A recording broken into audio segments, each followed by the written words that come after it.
Hiring freezes are a clear stop right before layoffs, and we are definitely starting to see those. If you are part of the current round of layoffs or have been impacted by them in the past, how can you properly address this in a job interview? The absolute reality of life and work is that it is almost impossible to go an entire career without having been fired or laid off at least one time. Read my facts! No, please, no, I cannot be fired. I'm fired. I have. It sucks. Despite all of your deepest fears, if your interviewer asks you, why were you recently laid off or why were you fired? It's not game over. Game over, man. It's game over. In this video, I will walk you through my personal strategy for how I would approach this question if I were to be asked it in an interview. For those of you who are new here, my name is Brandon Watson, and I am a former senior executive from Amazon, Microsoft, Oracle, and a handful of startups. And my mission here with Interview At is to help 100,000 people land their dream jobs. Coming as a surprise to absolutely no one, checking notes, the economy is slowing down. Worse, we're actually starting to see announcements of job cuts from companies on the rise. There's a contagion, and it's spreading. To put some of your fears to rest straight away, layoffs usually happen when a company or the economy isn't doing well. So basically, it's them, not you. You're giving me the it's not you, it's me routine? Nobody tells me it's them, not me. If it's anybody, it's me. And while you may absolutely have fears about being asked this question in your interview, there's something you absolutely cannot forget. They invited you for an interview. Point of view that I'm trying to give you here is from someone who has decades of experience running multidisciplinary teams in the tech industry. I've run a multi-billion-dollar business for Amazon. I've kind of done it all. And it's not the point of view of an HR manager, a recruiter, or a career coach. By the way, that wasn't meant to be a flex. To make sure I wasn't creating just another what to say when you've been fired video, I went out and watched a handful of them. And I was surprised that no one has addressed this one point. You're in the interview because they want to interview you. They're not wasting their time. They've committed resources to talking to you. They didn't bring you to the company or set up the full slate of interviews, whether they're doing it online or in person, so that they can embarrass you. That's not what they're about. Why would you say something so controversial yet so brave? In short, they want to talk to you. In effect, this is as friendly an opportunity as you're going to have to kind of talk about what happened, defend yourself, and explain to the potential hiring company what happened in your last role. Give them the answer they deserve. Don't keep them waiting. Well, we're waiting. With all that said, you absolutely do not want to bring this up on your own.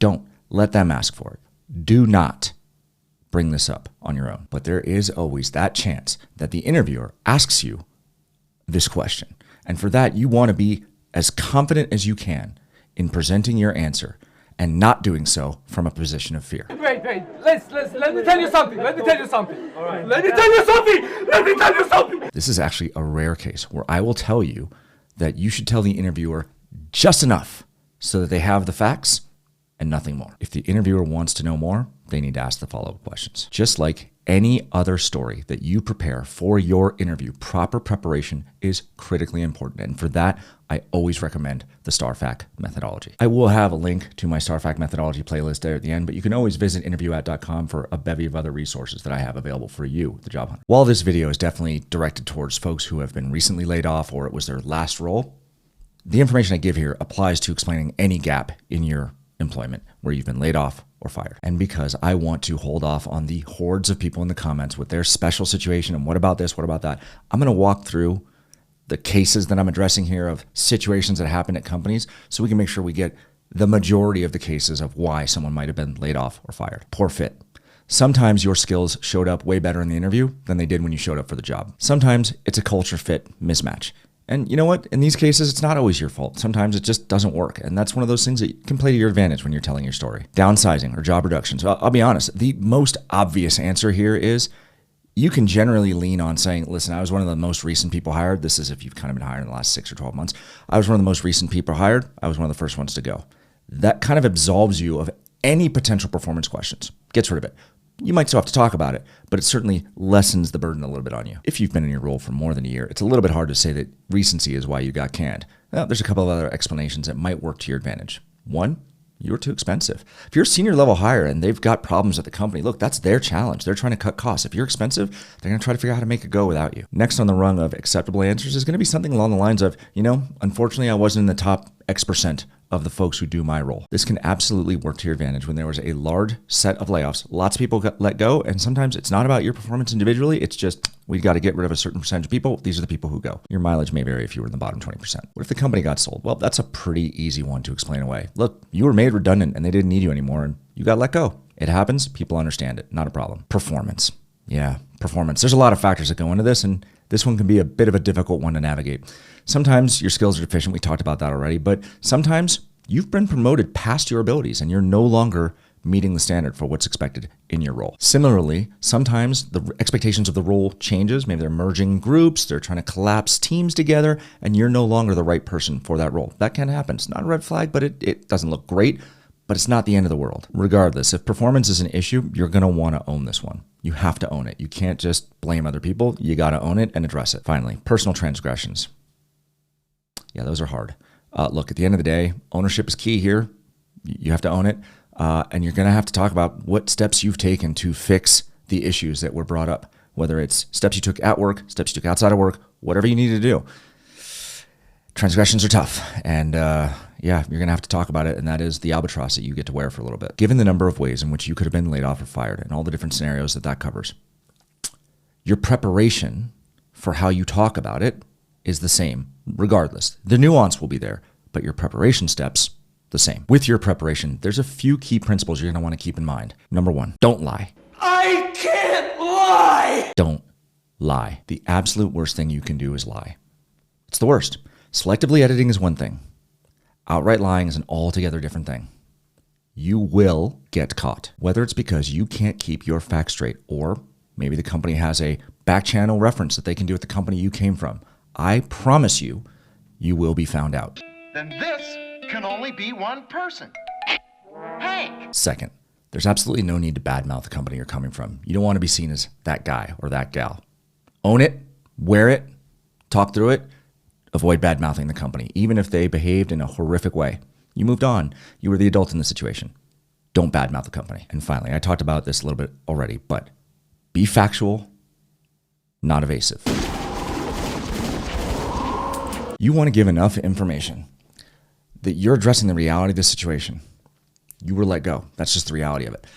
But you don't want to provide so much information that it looks like you're either being evasive or you're making up stories or you're increasing the perception of problems of you yourself. If you've watched any of my videos, you know that when I talk about preparation of stories, that I absolutely super heart the Amazon leadership principles.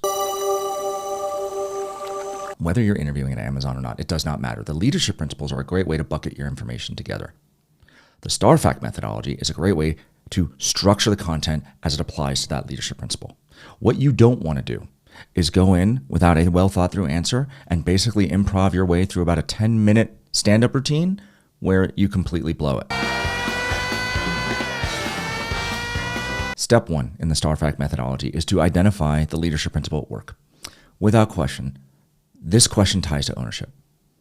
Can you, as a team member, take ownership for your performance or negative outcome at the previous company? Step two of the STAR fact methodology is to identify the North Star question that you are addressing with your story. It's pretty simple. Why were you let go from your previous role? STAR fact is situation, task, action, result. That's the overall structure for your story. But my FAQ addition to this is list out the questions that you absolutely must answer as part of your story. That's what we're going to do in step three. What I'm walking through here is a general guideline. You may have an additional question or two per situation, task, action, or result. That's fine. Again, be brief. Be sufficient, but be brief. Let the interviewer ask the necessary follow-up questions. Situation and task. FAQ questions. Why were you let go? Was your dismissal primarily driven by company circumstances or performance circumstances? Finally, were you given an opportunity to improve? Action. If you were on a PIP, why were you unable to meet the new standard? Another FAQ question that you might want to address is, what were you doing outside of your work to add to your improvement? I actually like that one question because what it does is it actually shows a little bit of bias for action and additional ownership, and it shows that you're taking things seriously. You're not willing to just sit there and be like, oh, I'm on a PIP, but I'm going to get fired. Finally, results. How many other people were let go? That's kind of important here, right? Because the bigger the layoffs, more likely that you got impacted by the splash zone of what was going on at the company. Also, and this is really important, what steps have you taken since being let go to address your improvement areas? It's not sufficient just to work on it during the PIP. Like, you got let go. Cool. What have you done to address those things since then? Using these FAQ questions as an overlay outline, you can draft your best answer to address this extremely difficult and scary question that could come up in the interview. If you want to try and add a little bit of a flourish to your story, you can conclude with some additional information that demonstrates that you're a lower risk hire. One of the ways you can do this is you can acknowledge that it wasn't a good fit wherever you were at the previous company and you were let go, but immediately then pivot to, but here's how I was a star performer in the company right before that, or, recency bias, of course, but the company right before that. Pivot to, you've been a performer in the past, and it just happens at this company. Either you didn't meet the standard, things were chaotic, whatever it was, not a good cultural fit, but let's point to the performance that you have, proof points that you've done well, everybody. And that includes any interviewer asking you this question knows that sometimes good people lose their jobs. What you're trying to do is help paint the picture in their mind that you're one of the good ones. People have performance issues. Sometimes there's unrealistic expectations, any number of things. But by taking ownership of the problem, talking about the reality of it in a non-judgmental, very adultish way, don't badmouth the company, identify your own issues, talk about what happened and what you've done since to improve on that. That is a great way to stand out, remove a lot of red flags, and allow a company to look at you and go, yeah, okay, we understand what we're getting here. Because again, the most important thing here is they didn't invite you to a full slate of interviews to embarrass you. That's not what's going on. They want to hire you. Your resume said this could be a good person. They want to know what's going on. They want to understand.